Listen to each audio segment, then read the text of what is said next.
Yeah, Sumagad sa lahat ng mga umangat, tinig na wala ng pamagat. Para pakita ko lamang sa iba na kayang-kaya ko pa sumabay. Lalo sa pagsulat, matagal man nawala sa eksena.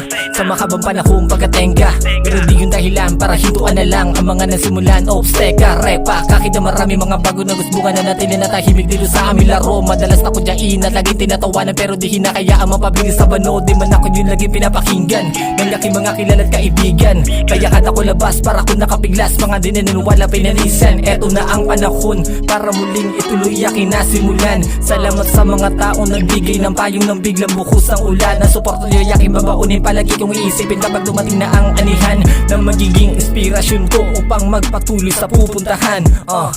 Mahirap landas na napili, pero kailangan manatili. Nagulong sa aking kwarto upang masalupang makilala aking sarili. Palagi na lamang tahimik at lagi na lang nasa gilid. Nagmamadyagat at nagmamasid sa mga tao na papataasan ng ihi.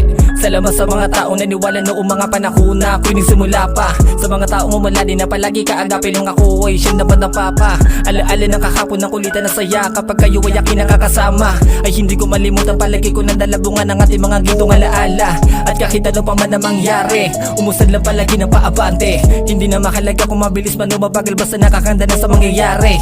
Alam ko napakahirap pagpatuloy sa lakaran at mga naranasan ko ay grabe, pero ako ay umaasa balang araw makatsama dito sa amin nag-iisang biyahe.